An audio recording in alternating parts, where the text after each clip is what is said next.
नमो विष्णुपादाय कृष्णप्रेष्ठाय भूतले श्रीमते भक्तिविकासस्वामी जनार्दनाय। नमो विष्णुपादाय कृष्णप्रेष्ठाय भूतले श्रीमते भक्तिवेदान्तस्वामी नित्यानन्द। नमस्ते सारस्वते देवे गौरवाणी प्रचारिणे निर्विशेष शून्यवादी पाश्चात्यदेशतारिणे। वन्देऽहं श्रीगुरो श्रीयुतपदकमलं श्रीगुरोन् वैष्णवांश्च श्रीरूपं साग्रजातं गणरघुनाथान्वितं तं सजीवं साद्वैतं सावधूतं परिजनसहितं कृष्णचैतं श्रीराधा कृष्णपादान् सहगणललिता श्रीविशाखान्वितांश्च। जय श्री कृष्ण चैतन्य प्रभु नित्यानंद श्री अद्वैत गदाधर श्रीवासदि गौर भक्तवृंद। हरे कृष्णा कृष्णा कृष्णा हरे हरे, हरे राम राम राम हरे हरे। साधु साधु सदाई नति चोषता प्रेम। हरे कृष्ण। भगवान के कृष्ण के प्राकट्य के कारण कुंती महारानी की प्रार्थनाओं से तो हम लोग कल चर्चा कर रहे थे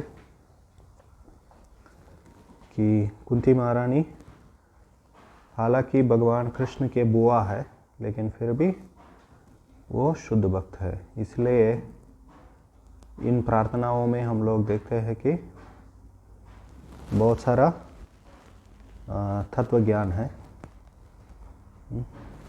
जो परमहंसों के लिए भी योग्य है, सुनने के लिए योग्य, समझने के लिए योग्य है।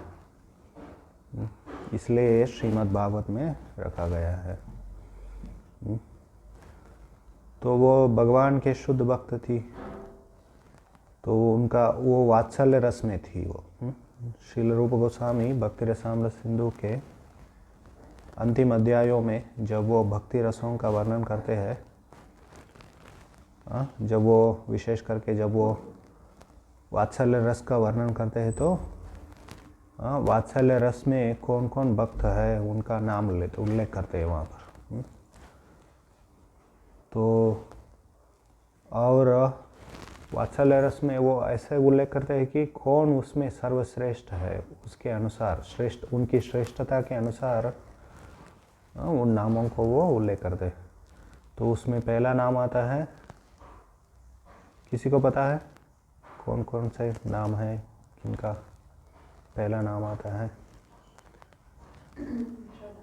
तो पहले वात्सल्य रस में वो माता पिता उनके, तो वात्सल्य रस मतलब विशाखा तो श्रृंगार रस में आती है। हाँ, यशोदा माता का नाम पहला आता है। फिर उसके बाद में दूसरा नंबर पर कौन है? नंद महाराज। और तीसरे नंबर पर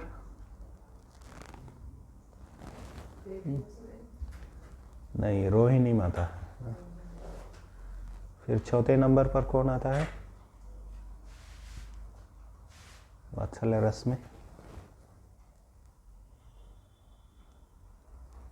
चौथे नंबर पर ये अन्य वरिष्ठ गोपियां थी, गोपियां थी, जिनके पुत्रों को ब्रह्मा जी हरण करके लेके गए थे। तो ये 1 साल तक उन्होंने भगवान कृष्ण को ही अपने पुत्र मानकर उनकी सेवा किया उन्होंने। तो मतलब भगवान कृष्ण उनके पुत्र बन गए थे, तो वो उनको अवसर दिया उन्होंने सेवा करने का 1 साल तक। सामान्यतः ब्रज में भगवान कृष्ण सबको प्रिय है, अपने पुत्रों से भी, बच्चों से भी ज़्यादा भगवान कृष्ण को वो प्रेम करते थे गोपियाँ। लेकिन ये 1 साल तक भगवान, उनके जो बच्चे थे, उनके जो बेटे थे, वो उनको बहुत प्रिय लगने लगे थे, क्योंकि स्वयं भगवान कृष्ण ही उनके बेटे बन गए थे। तो उनका नंबर चौथे स्थान पर आ जाता है। फिर 5वें स्थान पर देवकी का नंबर आता है। हाँ? फिर 6ठे नंबर पर कौन है? वसुदेव। और 7वें नंबर पर कुंती महारानी। तो 8वें नंबर पर कौन है? रूप गोस्वामी कहते हैं कि अन्य जो 15 पत्नियां थी, वसुदेव के जो पत्नियां थी, 15 पत्नियां थी, उनके 16 पत्नियां थी, तो उनका नाम वहाँ पर वो 8वें नंबर पर देते। फिर 9वें स्थान पर सांदीपनी मुनि, गुरु भी वात्सल्य रस में होते। तो सांदीपनी मुनि भगवान कृष्ण के गुरु थे। एनीवे, तो भगवान कृष्ण की लीला में भाग लेना मतलब वो शुद्ध प्रेमी भक्त ही भाग ले सकते हैं। ये सब लोग शुद्ध भक्त है भगवान के। कुंती महारानी भी शुद्ध भक्त है। तो वो यहाँ पर भगवान कृष्ण की हम लोग कल चर्चा कर रहे थे। पहले स्कंद के 8वें अध्याय के 32वें श्लोक से लेकर 35वें श्लोक तक वो भगवान कृष्ण के प्राकट्य के 6 कारण बताती है। दूसरों को उल्लेख करते हुए वो कहती है। और 36वें श्लोक में ये 35वां श्लोक का ही एक्सटेंशन है। तो हम लोग देखते हैं, कल हम लोग चर्चा कर रहे थे, केचिदाहुर अजम जातम पुण्य श्लोकस्य कीर्तये यदो प्रियस्यान्ववाये मलयसेव चंदनम। कि कुछ लोग कहते हैं कि जो अजन्मा है वो जन्म लिए है। और किसके लिए जन्म लिए है उन्होंने? पुण्य श्लोकस्य कीर्तये, जो पुण्यवान राजा है, धार्मिक राजा है, उनकी यश को विस्तार करने के लिए भगवान प्रकट होते हैं। कीर्ति मतलब यश। तो वो पहला था। और यहाँ पर ऐसे अनुवाद में तो प्रभुपाद जी वहाँ पर कहते हैं कि जो पुण्यवान राजा थे उनकी महिमा को, कीर्ति को विस्तार करने के लिए भगवान प्रकट हो जाते हैं। और तात्पर्य में वो विशेष करके किसके बारे में कहते हैं? 2 लोग पुण्य श्लोक है, वो पुण्य श्लोक नाम से 2 लोग जाने जाते थे। एक नल महाराज और दूसरा युधिष्ठिर महाराज। और यहाँ पर विशेष करके वो युधिष्ठिर महाराज की कीर्ति को, यश को आगे बढ़ाने के लिए या विस्तार करने के लिए भगवान प्रकट हो जाते हैं। क्योंकि युधिष्ठिर महाराज वो पुण्यवान राजा थे, धार्मिक राजा थे। कल हम लोग चर्चा कर रहे थे कि वो धर्मराज है, उनका दूसरा नाम क्या है? धर्मराज है। तो वैसे दुर्योधन तो धार्मिक नहीं था। हम लोग पहले अध्याय से हम लोग चर्चा कर रहे थे भगवद गीता का। धृतराष्ट्र को भी ये मानता था कि दुर्योधन वगैरह क्या थे? वो लोग धार्मिक नहीं थे। तो कुरुक्षेत्र युद्ध भूमि में धृतराष्ट्र को, वो जब इकट्ठा हुए थे युद्ध करने के लिए, धृतराष्ट्र को डर न लगने लगा, क्योंकि उसको पता था कि उसकी जो बच्चे हैं वो लोग धार्मिक नहीं है। इसलिए जो धर्म क्षेत्र जो है वो किनको सहायता करेगा? वो पांडवों को सहायता करेगा। इसलिए उन्होंने डर के वो शब्द उपयोग किया, धर्म क्षेत्रे कुरुक्षेत्रे समवेतायुत्सव मामक पांडवश्चैव किम अकुर्वत संजय। तो सिर्फ कुरुक्षेत्र ही बोल सकते थे वो। और वो प्रश्न पूछने का क्या मतलब है? कि वो सोच रहा था कि ये धर्म क्षेत्र के प्रभाव में आकर ये लोग समझौता कर बैठेंगे, इसलिए उन्होंने ये प्रश्न पूछा उन्होंने। क्योंकि जब भी युद्ध भूमि में इकट्ठा हो जाते हैं तो क्षत्रिय वो लोग क्या करेंगे? वो युद्ध ही करेंगे ना। तो आप बहुत भूखे हो, आपके सामने एक बहुत बड़ा फीस्ट का एक थाली आ जाता है बड़ा, तो आप लोग क्या करेंगे? तो प्रसाद लेंगे ना, वो खा लेंगे ना। तो क्षत्रियों के लिए ऐसा ही है। युद्ध करना मतलब उनके लिए फीस्ट है वो। तो लड़ते हैं। आजकल के जैसे नहीं है। जैसे आजकल आधा जो सिक्योरिटी है 2013 तक 2013 तक का एक स्टैटिस्टिक्स है भारत में। 70% जो 70% जो पुलिस फोर्स था वो ज़्यादा से ज़्यादा वीआईपीओं को रक्षा करने के लिए उपयोग होता था। आप कल्पना कीजिए वो लोग नागरिकों का क्या रक्षा करेंगे। तो ये सब राजनेताओं को रक्षा करने के लिए उनका शक्ति चला जाता है। और प्रभुपाद जी पाश्चात्य देश में भी उन्होंने ऑब्ज़र्व किया, जब लेट 60s में अमेरिका और वियतनाम के बीच में युद्ध चल रहा था, तो जब उसी समय पर प्रभुपाद जी भी अमेरिका में प्रचार करने के लिए गए और उन्होंने देखा कि वहाँ पर जो युवक है युद्ध लड़ने के लिए नहीं जाना चाहते थे। तो कई बार वो लोग, बहुत सारे लोग हरे कृष्ण आंदोलन में इसलिए जुड़ गए कि क्योंकि उनको युद्ध न करना था। तो प्रभुपाद जी चौथे स्कंद में भी इसके बारे में लिखते हैं कि ये सब बच्चे जो है अमेरिका के सब शूद्र है करके, तो वो लड़ना नहीं चाहते थे।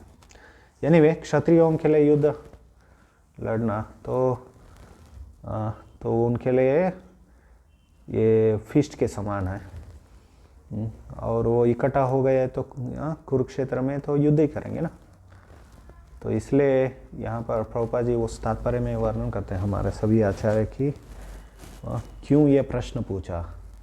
ये प्रश्न तो धृतराष्ट्र के मन में नहीं आना चाहिए, और क्यों उसने ये धर्म क्षेत्र करके वो शब्द उपयोग किया उन्होंने उस श्लोक में जब संजय को, तो इसलिए किया क्योंकि उसको पता था कि ये धार्मिक क्षेत्र है तो उसका प्रभाव होगा दो तरीके से। विशेष करके तो वो पांडवों को सहायता करेगा, उनको युद्ध के परिणाम के ऊपर उसका असर पड़ेगा, ऐसे सोचकर उसने धृतराष्ट्र ने तो ये शब्द उपयोग किया। तो आचार्य तो बहुत ही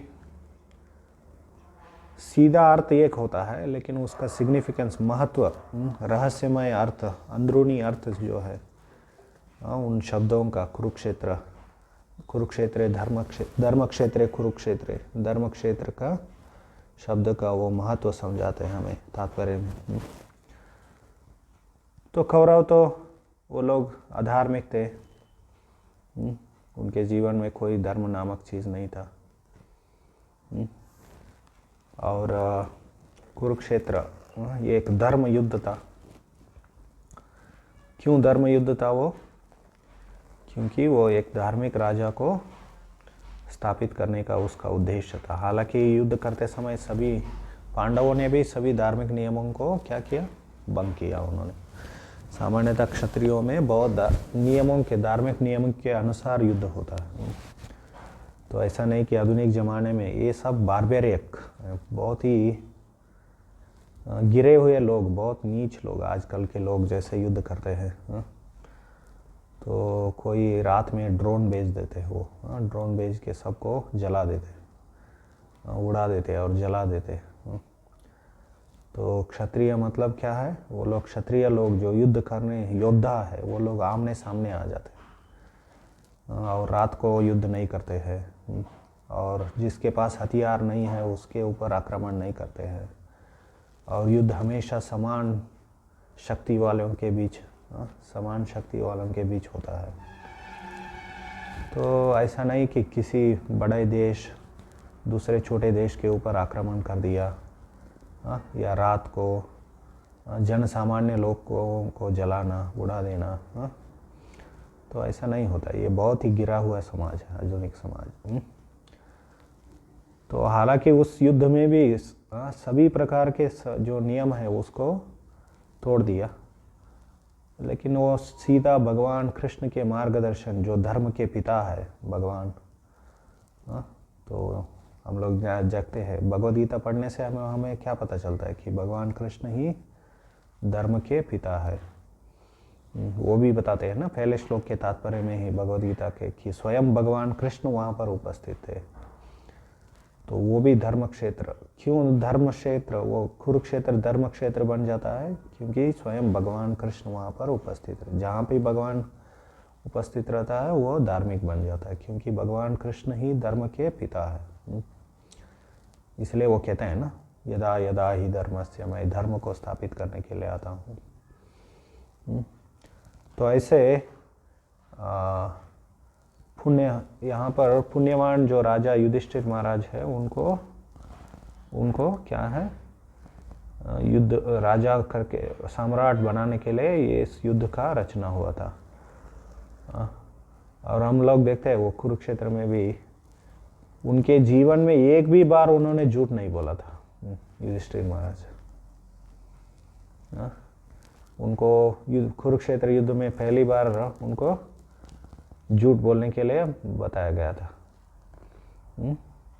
वो अश्वत्थाम कुंजर मतलब हाथी का नाम भी अश्वत्थाम था,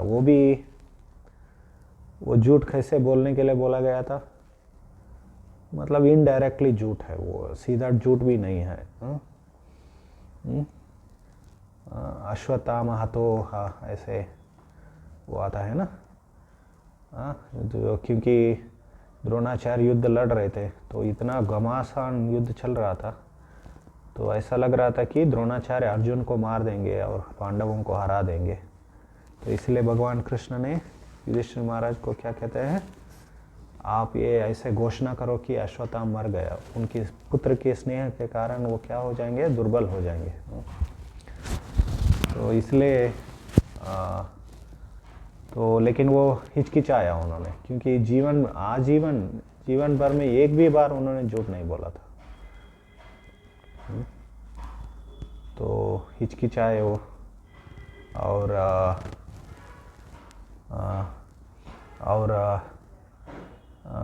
इसके लिए भगवान कृष्ण ने एक और क्या व्यवस्था किया, वो कुंजर जो हाथी था अश्वत्थामा करके उसको मार दिया, ताकि एक दृष्टि से युधिष्ठिर महाराज सत्य भी बोल रहे हैं और दूसरी दृष्टि से क्या होता है कि वो उसका उद्देश्य जो है वो चेतावनी मतलब वो घोषणा करने की जो उद्देश्य है वो भी पूरा हो जाएगा कि द्रोणाचार्य दुर्बल हो जाएंगे। तो इसलिए उन्होंने ऐसा बोला। तो ऐसे महाभारत में इसलिए कहते हैं कि युधिष्ठिर महाराज को, क्योंकि उन्होंने एक बार झूठ बोला, वो नरक का दर्शन करने का उसका नतीजा क्या हो गया, नरक का दर्शन करना पड़ा। लेकिन भक्ति सिद्धांत सरस्वती ठाकुर उसका अलग ही अर्थ बताते हैं कि क्योंकि वो जब भगवान कृष्ण ने उनको झूठ बोलने के लिए बोला, लेकिन वो हिचकिचाए वो, इसलिए तो उनको नरक का दर्शन करना पड़ा, ऐसे सरस्वती ठाकुर। क्योंकि जो भगवान कृष्ण बोलते हैं वही धर्म है। क्योंकि धर्म मनुष्य नहीं बना सकते हैं। प्रभुपाद जी हमेशा कहा करते थे, religion cannot be manufactured by human beings. तो धर्म को मनुष्य नहीं बना सकते हैं। जो स्वयं भगवान कृष्ण का जो वाक्य है, जो आदेश है, वही धर्म है। तो वही भागवत में भी बताया गया, धर्मम तो साक्षात भगवत प्रणीतम, यमराज बोलते हैं, वो भी धर्मराज है। तो धर्मराज यमराज जी ने स्वयं कहा है कि धर्मम तो साक्षात भगवत प्रणीतम। तो जो भगवान ने आदेश दिया है वही धर्म है। यहाँ पर स्वयं भगवान कृष्ण, तो इसलिए वेद भी क्या है, भगवान से आते हैं। तो ऐसे बहुत सारे वैदिक अनुयायी हैं, वो लोग कहते हैं कि वेद तो शाश्वत है करके। वो ठीक है, लेकिन क्योंकि वेद प्रणहित तो धर्म, वेद का पालन करना ही धर्म है। तो धर्म और भगवान भगवत प्रणीतम, भगवान ने जो बताया है वो धर्म है। तो इसका अर्थ क्या होता है, वेद भगवान ने बताया है। तो ऐसे हमें समझना चाहिए। तो एनीवे भगवान कृष्ण तो वो धर्म के पिता है।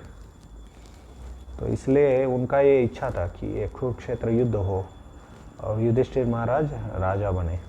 तो कल हम लोगों ने इसके ऊपर चर्चा की। तो ये पहला कारण है कि तो एक भगवान कृष्ण वो मनुष्य समाज में इसको यहाँ पर तो खुद ही महारानी तो नहीं बताती है, लेकिन हम लोग समझ सकते हैं कि भगवान कृष्ण मनुष्य समाज में धर्म का स्थापना करने के लिए आते हैं। मतलब क्या है, कौन सा धर्म है वो? हम लोग सनातन धर्म बोलते हैं। तो वैदिक धर्म मतलब वर्णाश्रम धर्म है, वही सनातन धर्म है। प्रभुपाद जी कभी कभी सनातन धर्म को या और जो वर्णाश्रम धर्म है, दोनों शब्दों को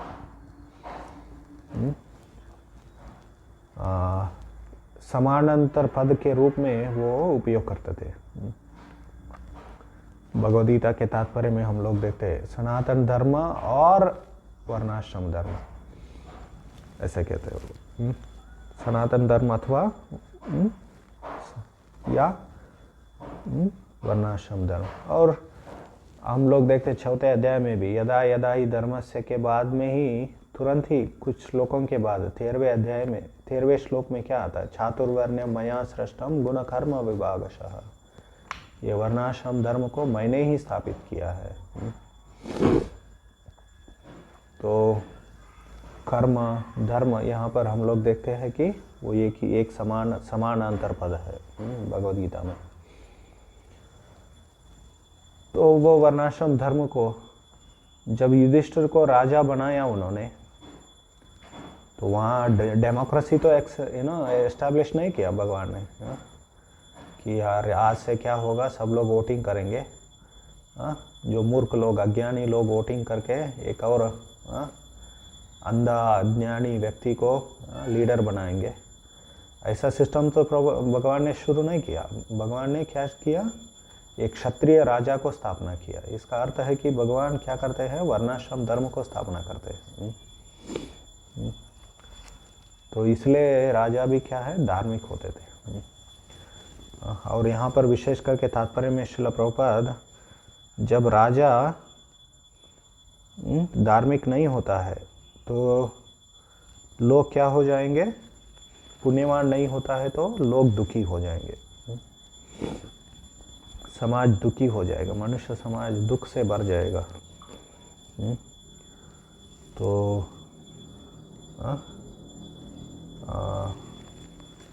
show that in the age of Kali, when there is a pious king ruling over the world, the people are happy. When the ruler is impious, the people are unhappy. In the age of Kali, in most cases the rulers are impious, and therefore the citizens are also continuously unhappy. But in the case of democracy, the impious citizens themselves elect their representative to rule over them, and therefore they cannot blame anyone for their unhappiness.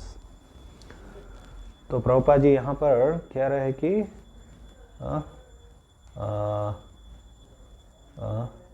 जब संसार में पुण्यात्मा राजा शासन करता है तो लोग सुखी रहते हैं, जब राजा पापी होता है तो लोग सुखी नहीं रहते। इस कलयुग में अधिकांश राजा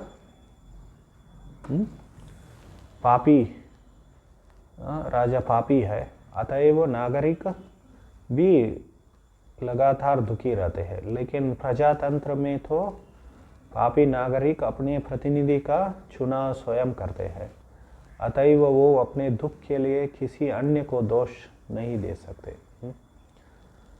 तो लेकिन कलयुग में अज्ञान के कारण क्या हो जाता है? लोग सोचते हैं कि हम लोग सुखी है, हमारे पास पैसा है, और वो पैसा कमाने के लिए भी कितने सारे मेहनत करना पड़ता है। जब वक्त बन जाते हैं तो समझ में आ जाता है। वक्तों को भी पता चल जाता है कि दिन रात कैसे मेहनत, किसी के लिए भी टाइम नहीं रहता। तो लेकिन ये लोग अज्ञान में सोचते हैं कि मेरे पास बहुत पैसा आ गया, इसलिए वो कंप्लेसेंट हो जाते हैं। तो ये कैसे है? ये वो प्रभुपाद जी कथा बताते हैं ना, एक बार इंद्र क्या बन गया? सुअर बन गया, उनको शाप मिल गया।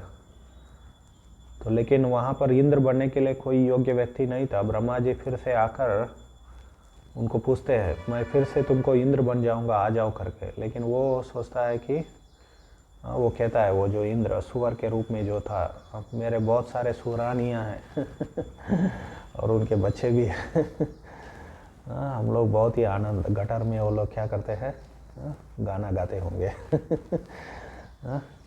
गटर में गाना गाते होंगे, वहाँ पर बहुत ही सुंदर सुगंध का आस्वादन तो ऐसे उनकी आवाज़, उनकी बच्चों के पिगलेट्स बोलते हैं ना अंग्रेजी में, वो पिगलेट्स का आवाज़, वो सुरानी का आवाज़ उसको सुनकर ही वो प्रसन्न हो जाए। तो वैसे कलयुग में हम लोग भी क्या है, कोई भी परिस्थिति में, इसका अर्थ क्या है, कॉम्प्लेसेंसी क्या बोलते हैं, अपने स्थिति में ही बहुत संतुष्ट रहना, अपने मूर्खतावश, उसको कॉम्प्लेसेंसी बोलते हैं। तो वो मूर्ख अपने वो सुअर के परिस्थिति में ही वो बहुत क्या था, सुखी मान रहा था अपने आप को।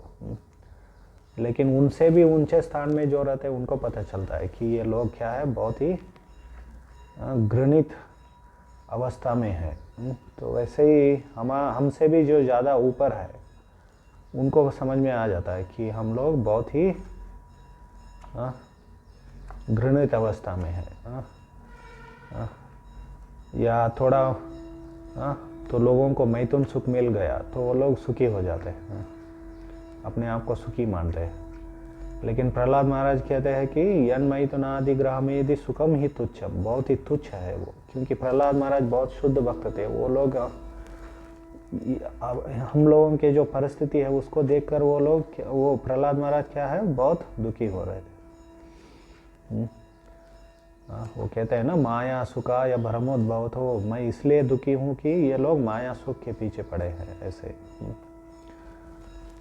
तो ऐसे हम लोग, हमारा चेतना क्या है, ये भौतिक स्तर पर बहुत ही मूर्खतावश हम लोग कॉम्प्लेसेंट हो जाते हैं और संतुष्ट हो जाते हैं अपनी घृणित अवस्था में। तो कलयुग में सभी लोग दुखी रहते हैं। तो शायद ही इस बात को लोग समझते हैं। वो लोग अपने रजोगुण में मेहनत करते रहते। तो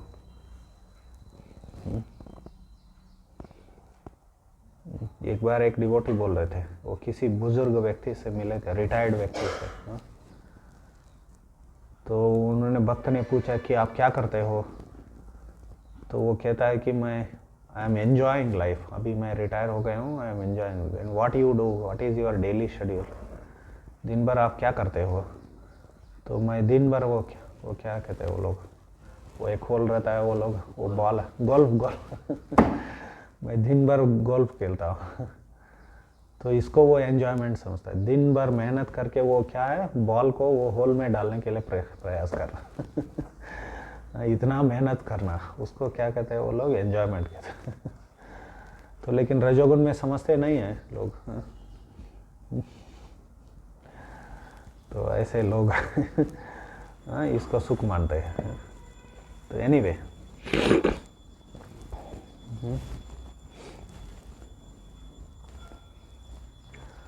तो लोग दुखी रहते हैं और ये नेता लोग भी उनको कभी शांत रहने के लिए नहीं छोड़ते। वो अपने पॉलिटिकल एजेंडा के लिए लोगों को हमेशा उत्सुक एजिटेट करते रहने का। एनीवे, जब राजा पुण्यवान होता है तो लोग भी धार्मिक हो जाते हैं। तो इसका अर्थ है कि भौतिक सुख भी प्राप्त करने के लिए, तो अंग्रेजी में मैं बताता रहता हूँ बीच बीच में कि बेस्ट पॉसिबल, भौतिक जगत में कोई सुख नहीं है, लेकिन थोड़ा बहुत जो भी सुख है उसको प्राप्त करने के लिए, वो प्राप्त कब होता है, जब धार्मिक जीवन बिताते हैं हम लोग, या धार्मिक समाज में ही भौतिक सुख का हम लोग प्राप्त कर सकते हैं। अंग्रेजी में मैं बोलता हूँ, best possible material happiness is possible only in धार्मिक सोसाइटी। जो भी, जितना भी थोड़ा बहुत जो भी भौतिक सुख है वो सिर्फ धार्मिक समाज में ही प्राप्त हो सकता है। तो एनीवे लोगों को समझ में नहीं आता है ये सब चीज़ आजकल, इतना अज्ञान में। डल डल मंदा सुमंद मतयो मंद भाग्या ही उपद्रता। तो कलयुग में लोग मंद रहते हैं। तो ऐसे पुण्यवान राजा का जो कीर्ति है उसको विस्तार करने के लिए भगवान प्रकट, ये पहला कारण है भगवान के प्रकटे का। फिर इसी श्लोक में 32वें श्लोक में तो वो कुंती महारानी कहते हैं कि यदो प्रियस्य अन्ववाये मलयस्येव चंदनम, जैसे मलय पर्वत में चंदन उगता है वैसे ही भगवान कृष्ण यदुवंश में प्रकट हुए।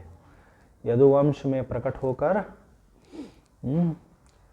तो यदु महाराज को प्रसन्न किया उन्होंने। तो क्योंकि यदु महाराज आप जानते हैं, यदु महाराज किसके पुत्र थे? महाराज ययाति के पुत्र थे। आप लोग जानते हैं, नवें स्कंद में इनके बारे में वर्णन आता है। तो महाभारत में भी है इनके बारे में विस्तार से वर्णन आता है, महाभारत में और थोड़ा विस्तार से। तो ययाति को शुक्राचार्य ने शाप दिया कि आप क्या हो जाओ, बूढ़े बन जाओ। लेकिन तो ययाति महाराज गिड़गिड़ाते, उनको पैर पड़ते हैं। फिर वो एक और उसके साथ जब भी महान ये ऋषि मुनिगण वो लोग जब शाप दे देते तो वो जो शपित व्यक्ति था वो उनके शरण में आ जाता है, तो उसके लिए कुछ माफ़ी, उससे कुछ उस शाप से राहत प्राप्त करने के लिए वो एक और कुछ वरदान देते थे वो लोग। तो वैसे शुक्राचार्य ने भी क्या वरदान दिया, कोई अन्य व्यक्ति आपका जो बुढ़ापा स्वीकार करता है तो क्या हो जाएगा, आप फिर से युवा बन जाएंगे। तो आप देखिए ययाति को भी और भोग करना था, इंद्रिय भोग प्राप्त करना था, इसलिए उसने तो वो अपने बुढ़ेपे को किसी को देना था।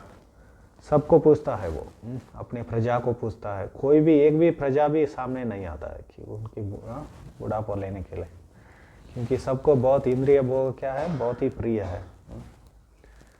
तो इंद्रिय भोग क्या बहुत ही प्रिय है, तो इसलिए कोई सामने नहीं आया। अंततो गत्वा उनके जो छोटे पुत्र थे, तो पुरु उनका नाम था, पुरु, तो वो लेते हैं, उनका बुढ़ापा लेते हैं। उससे पहले यदु राजा को भी वो पूछते, उनके 5 पुत्र थे, तो उसमें यदु भी आते हैं। तो यदु छोटे पुत्र पुरु था, उनके जो बड़े जो पुत्र थे उनको पहले पूछता है, उसको यदु महाराज को भी पूछते, लेकिन यदु भी नहीं लेता। फिर भी यदु महाराज को बहुत गुणगान किया गया है शास्त्रों में, और स्वयं भगवान कृष्ण उनको वंश में प्रकट होने के लिए उन्होंने चुना उनके वंश को। इसका अर्थ हम लोग समझ सकते हैं कि यदु महाराज कितना, क्योंकि अलग अलग उनके जो बच्चे हैं अलग अलग कारण देते हैं क्यों वो उनके बुढ़ापा नहीं लेना चाहते हैं।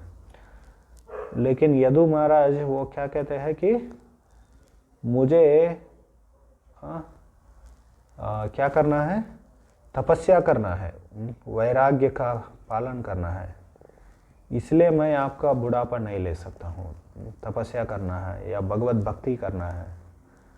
तो क्योंकि उन्होंने आध्यात्मिक कारण बताया, इसलिए महाराज यदु को बंद हो गया।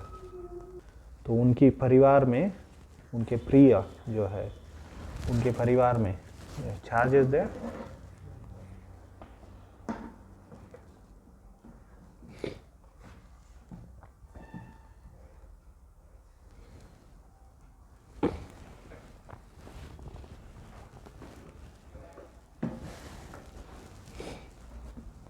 तो भगवान उनके परिवार में जन्म लेते। तो मलय सेव चंदनम, यहाँ पर कुंती महारानी एक उदाहरण दे रहे, मलय सेव चंदनम, जैसे मलय पर्वत में चंदन उगता है।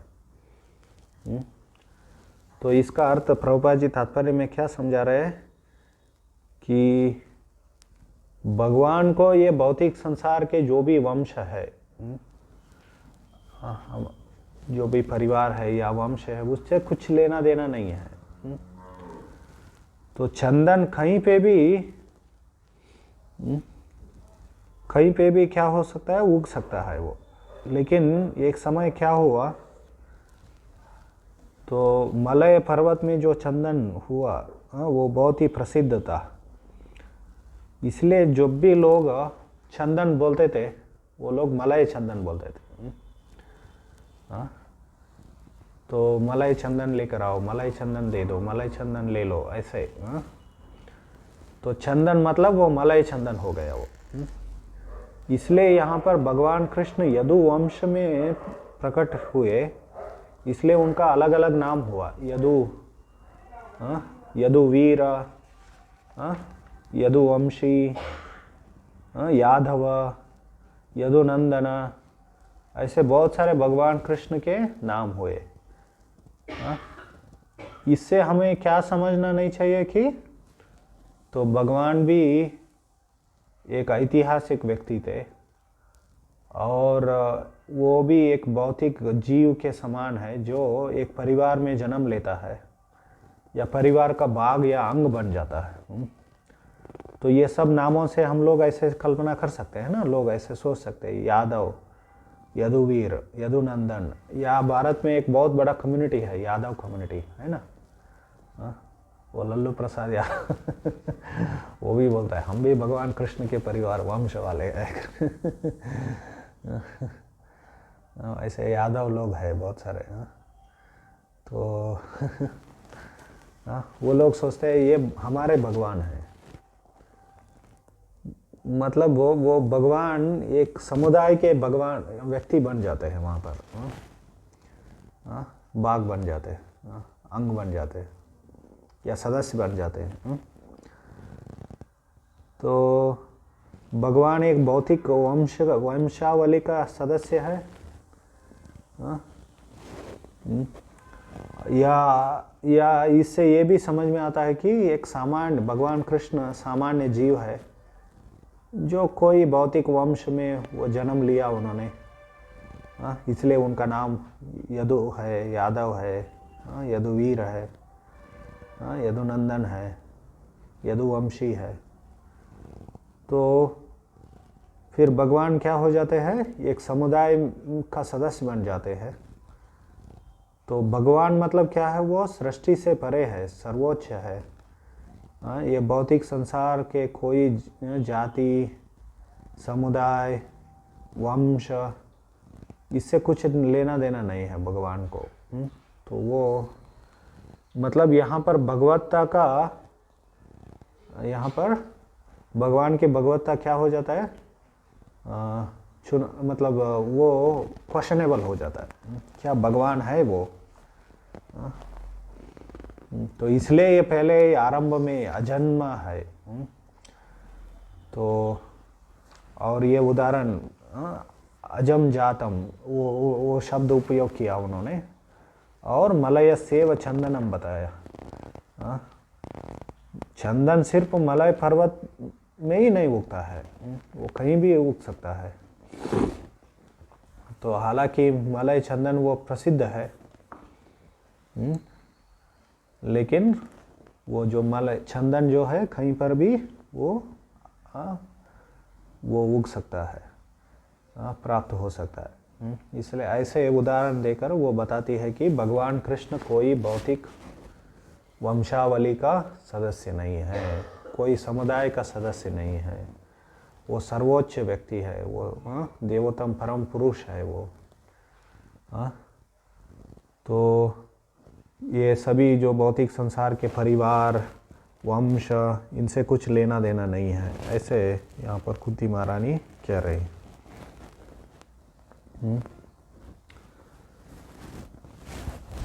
तो हम कल बता रहे थे कि सरस्वती ठाकुर इसका थोड़ा अलग सा अर्थ बताते हैं। नहीं, इससे पहले मैं ये हम लोग तात्पर्य पढ़ेंगे इसको।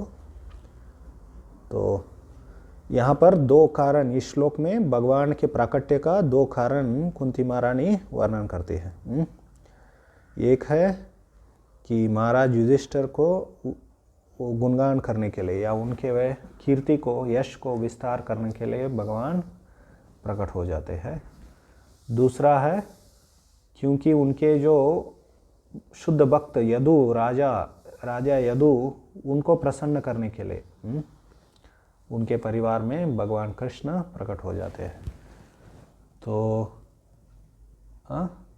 और हम लोगों ने ये भी चर्चा किया था कि कल हम लोग विशेष करके वो हम लोग मुसलमान कहते हैं कि भगवान नहीं प्रकट होते हैं भौतिक संसार में, और मायावादी लोग कहते हैं, अद्वैतवादी मायावादी लोग कहते हैं कि भगवान प्रकट होते हैं लेकिन भौतिक संसार के प्रभाव में आ जाते हैं, भौतिक प्रकृति के प्रभाव में आ जाते हैं, भौतिक प्रकृतियों से बना हुआ एक शरीर रूप को धारण करते हैं।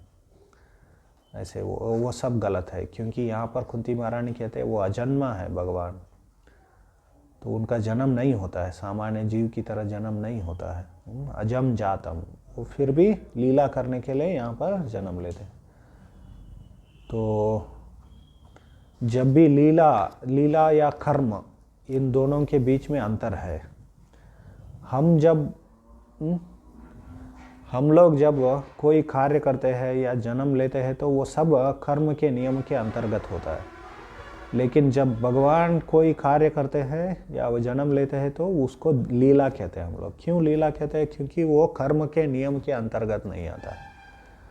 तो हम लोग कर्मणा दैव नेत्रेण जंतुर्देहोपपत्यते पतये, हम लोग जन्म लेते हैं। कैसे जन्म लेते हैं? हमारे कर्म के अनुसार जन्म लेते हैं हम लोग। हम हमारे स्व इच्छा से हमारे जो माता पिता को हम लोग चूज नहीं करते हैं हम लोग। तो हमारे कर्म के अनुसार हमारा जन्म होता है, और ये सभी कार्य जो भी है वो 3 गुणों के अंतर्गत रहते हैं। लेकिन भगवान कृष्ण के कार्यों को हम लोग लीला क्यों कहते हैं? क्योंकि वो 3 गुणों से परे रहते हैं और उनका कर्म का कोई नियम उनके ऊपर लागू नहीं होता है। तो कर्मणा दैव नेत्रेण, वही स्वयं दैव है। दैव भी अलग अलग होता है, हमारा जो डेस्टिनी होता है, भाग्य होता है, या ब्रह्मा जी को भी दैव कहते हैं, देवी देवताओं को भी दैव कहते हैं। और अंत तो गत्वा परमात्मा, भगवान कृष्ण स्वयं ही दैव है। उनके मार्गदर्शन में अन्य जीवों को जन्म मिलता है, प्राप्त होता है। तो इसलिए वो कोई कर्म या दैव से क्या है, नियंत्रित नहीं रहते हैं भगवान कृष्ण। तो इसलिए उनका जन्म क्या है, वो लीला है। तो जैसे एक उदाहरण, एक व्यक्ति कोई नाट्य लीला बोलते हैं हम नाटक में भाग लेता है तो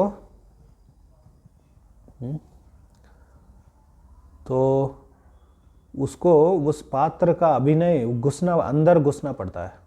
अंदर घुसकर क्या करना पड़ता है? अभिनय करना पड़ता है। तो वैसे ही भगवान कृष्ण यहाँ पर लीला करते समय एक नाटक के समान उस पात्र में क्या करते हैं? वो अभिनय करते हैं। तो वो भूल जाते हैं कि स्वयं की भगवान है करके, इसलिए वो अच्छी तरह से वो लीला कर पाते हैं। जैसा एक व्यक्ति नाटक करता है तो अपना जो मूल आइडेंटिटी है, उनका जो वास्तविक स्वरूप है, उसको भूलना पड़ता है ना। जैसे प्रभुपाद जी एक बार अद्वैत आचार्य का नाटक किया था उन्होंने, तो जब वो अपने युवा अवस्था में थे तो लोग उसको देखकर रोने लगे थे कि जब उस पात्र में हम लोग अपना जो निज स्थिति है उसको भूलकर हम लोग उस पात्र में जब घुस जाते हैं तो हम लोग अच्छी तरह से एक्टिंग कर पाते हैं या अभिनय कर पाते हैं। तो वैसे ही भगवान कृष्ण मैं भगवान हूँ करके वो भूल जाते हैं। तो वो क्या सोचते हैं कि मैं सुदामा, श्रीदामा, भद्रसेन इनका मित्र हूँ, या मैं नंद और यशोदा के पुत्र हूँ, देवकी के पुत्र हूँ, तो ऐसे सोचते हैं। तो या जैसे रामायण में हम लोग देखते हैं कि भगवान जब राम सीता देवी, रावण सीता देवी को हरण करके चले जाता है, तो वो उसको ढूंढते हैं, वन में इधर उधर घूमते रहते हैं। क्या उनको पता नहीं था कि वो रावण के पास है सीता देवी? उनको पता था। और वहाँ पर वो वाल्मीकि रामायण में ये भी वर्णन आता है कैसे वो दुखी थे। जैसे एक सामान्य व्यक्ति अपनी पत्नी को खो देता है तो कैसे दुखी हो जाता है, वैसे ही भगवान राम भी क्या हुए थे, बहुत दुखी थे। तो भगवान भूल जाते हैं अपने भगवत्ता को और उस पात्र में घुस जाते हैं। तो इसको लीला कहते हैं। और ये सब चीज़ वो अपने स्व इच्छा से करते हैं, तो अपने आनंद रस को प्राप्त करने के लिए। तो वो कहते हैं ये सब, वो एक बड़ा टॉपिक है, कर्म वर्सेस लीला। भगवद गीता में इसके बारे में चर्चा होती है।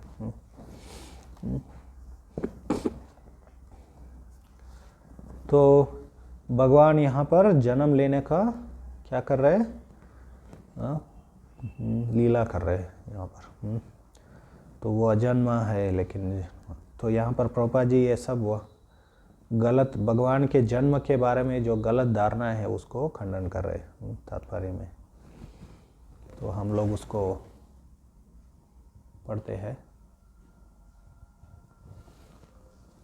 चूंकि इस भौतिक जगत में भगवान का प्राकट्य व्यामोह में डालने वाला है, अतएव अजन्मा के जन्म के विषय में विभिन्न मत है। व्यामोह में डालने वाला, इसके पहले के श्लोकों में स्वयं कुंती महारानी क्या कहती है, तो इस भगवान के बारे में जो विडंबना है, व्यामोह है, दुविधा जो है, उसके अपने विचार को व्यक्त करती है। और विशेष करके हमने कल बताया कि ये विरोधाभास लगने वाले चीज़ों को यहाँ पर कुंती महारानी उल्लेख करती है। जैसे मैं कल उदाहरण बताया, जो स्वयं भय को भयभीत करने वाले, वो यशोदा मैया से भयभीत होकर भाग रहे करके, गोप्याद दे त्वयि कृतगसी, एक दो श्लोक पहले यहाँ पर है ना, गोप्याद दे त्वयि कृतगसी दाम तावाद याते दशास्त्र खलिलांजन संभ्रमाक्षम वक्त्रम निनीय भवभावन भयस्य समाम, मैं भूल रहा हूँ श्लोक एनीवे। तो ऐसे भगवान यहाँ पर मतलब कुंती देवी जो भगवान के लीलाओं में जो विरोधाभास चीज़ है उसको उल्लेख कर रहे हैं। ये भी एक बहुत बड़ा विषय है कैसे, क्योंकि विरोधाभास मतलब एक क्या है, सत्य होना चाहिए और दूसरा क्या है, गलत होना चाहिए। मतलब दोनों एक ही समय पर सच नहीं हो सकते। तो विरोधाभास मतलब दो विरुद्ध विचार या विषय में विरोधाभास हो रहा है, मतलब एक सच होना चाहिए और दूसरा गलत होना चाहिए। तो लेकिन ये दोनों भगवान में सच होते हैं। वो अजन्मा भी है और जन्म भी लेते हैं, लेकिन जन्म हम जैसे नहीं लेते। तो जन्म के विषय में विभिन्न मत है। भगवद गीता में भगवान कहते हैं कि यद्यपि वे सारे सृष्टि के स्वामी तथा अजन्मा है, फिर भी वे इस भौतिक जगत में जन्म लेते हैं। कौन सा श्लोक है, अजोपि सन् अव्ययात्मा भूतानाम ईश्वरोपि सन् प्रकृतिम स्वाम अधिष्ठाय संभवामि आत्ममाया। तो वो छठा श्लोक है। अर्जुन के मन में, अर्जुन तो भगवान के बारे में उनको पूरा ज्ञान था, लेकिन हम सब लोगों के जो संशय है उसको दूर करने के लिए अर्जुन ये प्रश्न पूछ रहा था कि आपने कैसे ये ज्ञान प्रदान किया सूर्य देव को लाखों साल पहले। तो ऐसे प्रश्न पूछते हैं। तो भगवान कहते हैं कि मैं बहुत बार जन्म लिया, आप भी मेरे साथ थे, ऐसे कहते हैं। लेकिन आप जानते नहीं उसको, मैं जानता हूँ। मैं वास्तव में अजन्मा हूँ, वो कहते हैं। लेकिन मैं अपने मूल रूप में यहाँ पर प्रकट हो जाता हूँ। अतएव अजन्मा का जन्म से इनकार नहीं किया जा सकता है, क्योंकि स्वयं भगवान ने इस सत्य को प्रतिष्ठित किया जाता। अजन्मा के जन्म से इनकार नहीं किया जा सकता। मतलब हमने बताया ना कल, मुसलमान लोग बोलते हैं कि भगवान का अवतार नहीं होता, इस संसार में वो जन्म नहीं लेते हैं, ऐसे वो कहते हैं।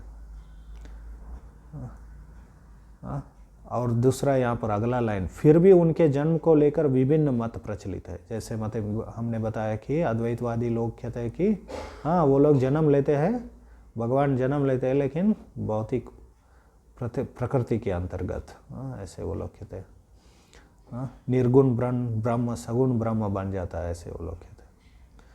भगवद गीता में भी इसकी घोषणा हुई है। वे अपने अंतरंगा शक्ति से धर्म की स्थापना करने के लिए, पुण्यात्माओं की रक्षा करने के लिए, पापियों का विनाश करने के लिए प्रकट होते हैं। उन अजन्मा के प्रकट्य का यही उद्देश्य है। फिर भी यहाँ कहा जाता है कि पुण्य श्लोक राजा युधिष्ठिर की कीर्ति का विस्तार करने के लिए भगवान आए। निश्चय ही भगवान, मतलब हमने बताया कि अनुवाद में आप देखेंगे तो यहाँ पर भगवान कहते हैं कि प्रभुपाद जी कहते हैं कि वो युधिष्ठिर का नाम नहीं लेते, सिर्फ वो सामान्य दृष्टिकोण से वो कहते हैं कि पुण्यवान राजाओं का कीर्ति को बढ़ाने के लिए, यश को बढ़ाने के लिए भगवान प्रकट होते हैं। लेकिन कौन है वो युधिष्ठिर मारे तात्पर्य में प्रभुपाद उसका सही तरीके से वर्णन करते, मतलब उसका क्लैरिफाई करते हैं।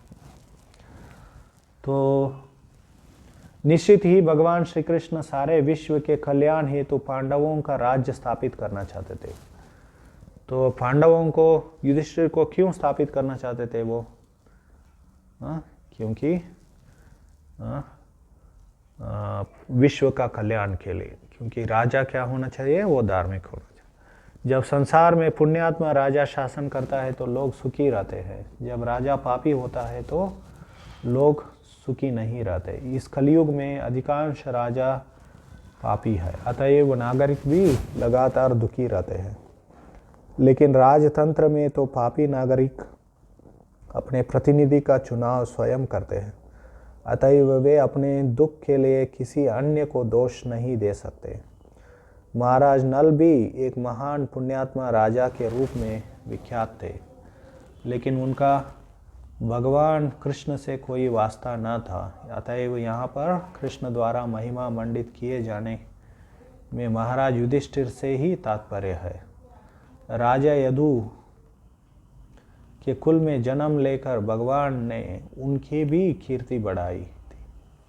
यद्यपि वे यादव, यदुवीर, यदुनंदन आदि के नाम से विख्यात है, फिर भी भगवान ऐसे श्रेणी से निर्लिप्त रहते हैं।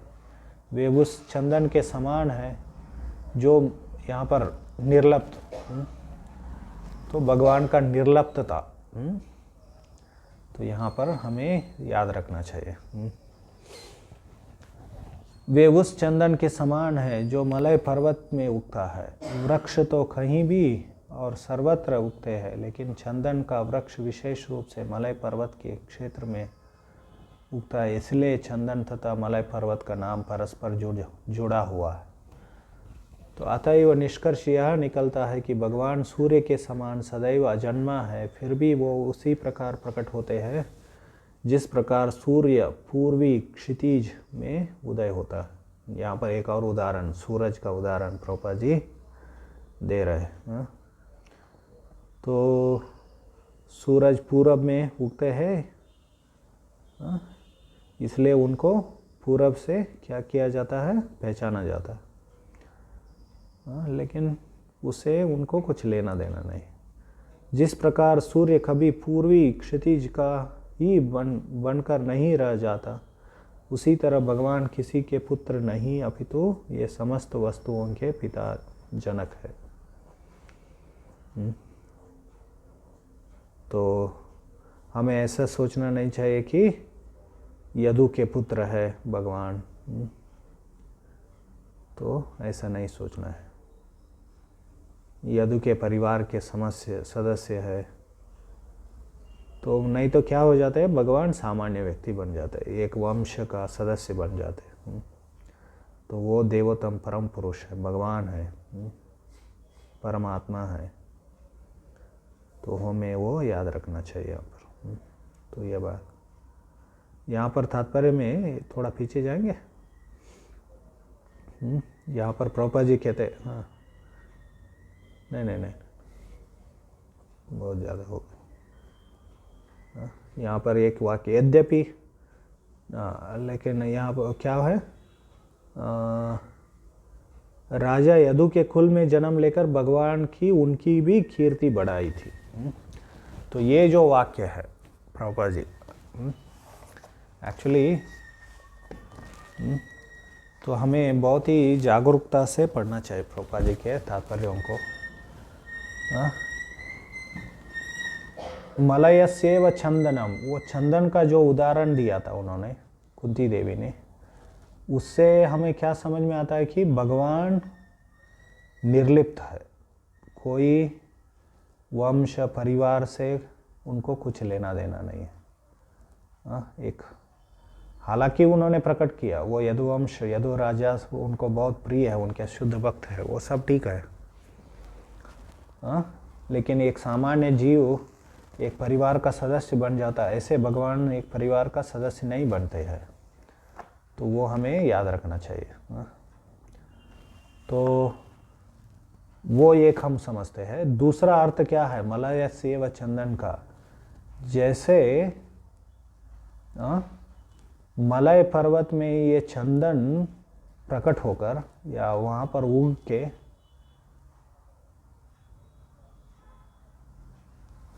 how it is they are able to hear because my sound is ठीक है।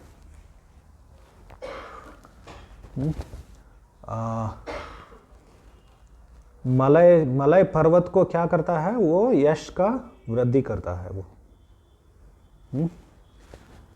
तो वैसे ही भगवान कृष्ण यदु यहाँ पर प्रकट होकर यदु और युधिष्ठिर महाराज दोनों का जो कीर्ति है वो वृद्धि करते हैं। ये दूसरा अर्थ है इसका। मलयस्य व चंदन, उस तात्पर्य, उस जो उदाहरण ने जो दिया था, सरस्वती ठाकुर भी यही कहते हैं। तो प्रभुपाद जी ये सब आचार्यों का तात्पर्यों से उल्लेख करके क्या करते हैं, तो अपने तात्पर्य का रचना करते हैं वो। तो लेकिन हम लोगों को अच्छी तरह से वो पढ़ना चाहिए।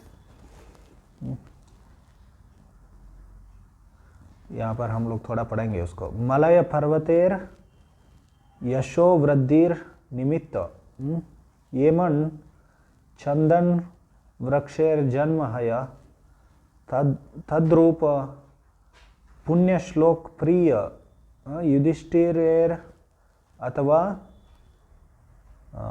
पवित्र कीर्ति यदुर कीर्तिर्जन्य तद्वंशे जन्म रहित भगवान जन्म ग्रहण करी आछेन इहा केह बलिया ताकेन। कोई क्या बोलते हैं, मलय पर्वत में मलय पर्वत का यशो वृद्धि निमित्त, यशो वृद्धि उसका यश को विस्तार करने के लिए, जैसे मलय चंदन क्या होता है, सभी वृक्षों में चंदन सर्वश्रेष्ठ वृक्ष माना गया है। मतलब चंदन का बहुत प्रसिद्धि है। वैसे भगवान तो अश्वत्थानाम सर्ववृक्षाणाम कहते हैं, लेकिन सुगंध के दृष्टिकोण से चंदन को बहुत माना गया है। जैसे 7वें स्कंद में,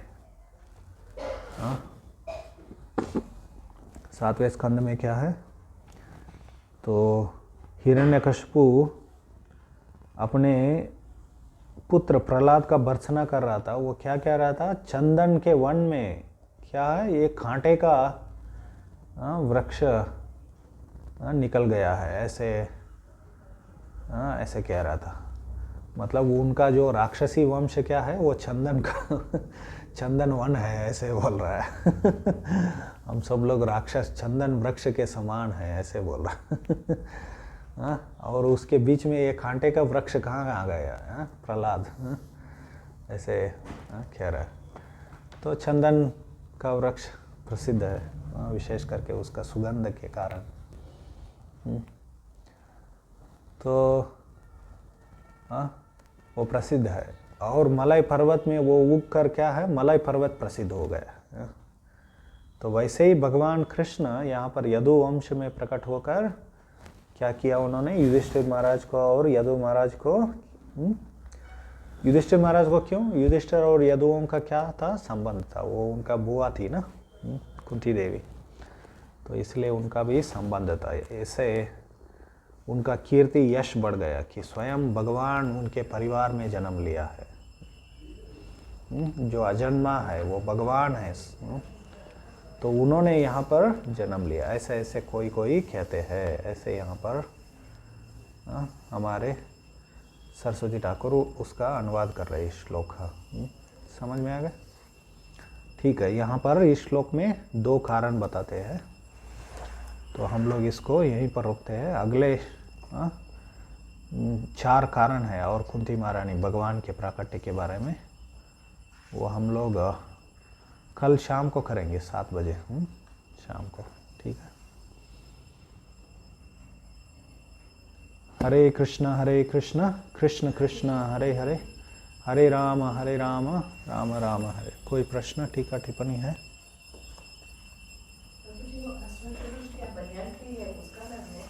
हाँ,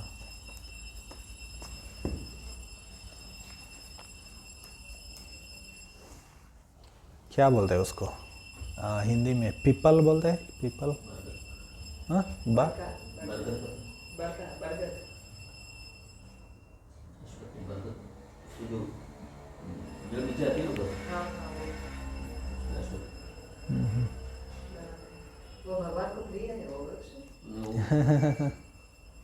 बोले बोले, या भगवान को प्रिय है वो।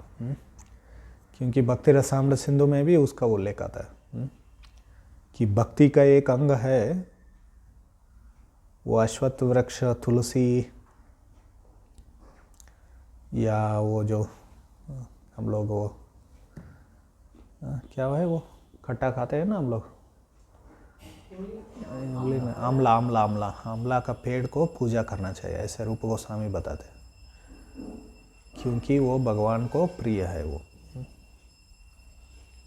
उनका पूजा करने से ही क्या है, जब भक्ति बन जाता है। इसलिए पहले ज़माने में वो वृक्ष का पूजा करना, उसके इर्द गिर्द घूमना, या रस्सी बांधते थे उसको, ऐसे कुछ। क्या हुआ? पीपल के पेड़ का भी पूजा करते हैं लोग। वो भी अश्वत्थ में ही आता है, मुझे ऐसा लगा। तो इसलिए मैं पीपल नाम लिया ना, मतलब वो बहुत सारे थोड़ा अलग अलग होते हैं वो वृक्ष, तो वो एक ही जाति में आते हैं ऐसे।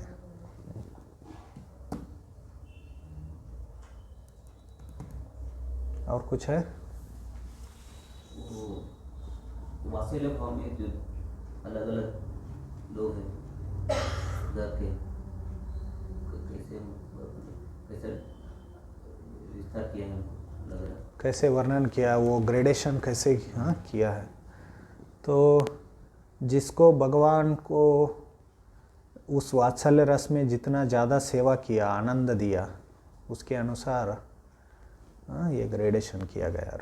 रस के दृष्टिकोण से, रस मतलब कितना आनंद प्रदान करते हैं भगवान को उस संबंध में, तो और भगवान उनको कितना सेवा करने के लिए अवसर दिया है उसके अनुसार। तो कुंती तो हस्तिनापुर में थी, तो इसलिए कभी कभी बीच बीच में आके जाके आना जाना होता था भगवान का, तो थोड़ा उनको क्या हुआ, अवसर प्राप्त हुआ भगवान की सेवा करने के लिए। तो देवकी का स्थान 5वां आता है, क्योंकि उन्होंने क्या किया, सिर्फ हम लोग कल इसके बारे में चर्चा करेंगे कि सिर्फ उन्होंने, क्योंकि अगले श्लोक में कुंती महारानी भी कहते हैं कि देवकी और वसुदेव ने इच्छा किया थी कि आप उनके पुत्र बने, तो सिर्फ उनका पुत्र जन्म ले, उनके गर्भ से जन्म ले ले, ऐसे उन्होंने इच्छा किया था, इसलिए भगवान ने जन्म लेकर चले गए। तो यशोदा और नंद ने क्या सोचा था कि उनको अपने पुत्र के रूप में सेवा करना था उनको, तो उनका वात्सल्य रस जो है, वात्सल्य प्रेम जो है वो श्रेष्ठ है देवकी के प्रेम से, इसलिए ऐसे ग्रेडेशन किया रूप गोस्वामी ने। कितना सुंदरता से ये सब किया देखिए रूप गोस्वामी ने भक्ति रसामृत सिंधु। तो रूप गोस्वामी बहुत ही महान आचार्य है, उनके जैसा शास्त्र का वर्णन कोई नहीं किया है।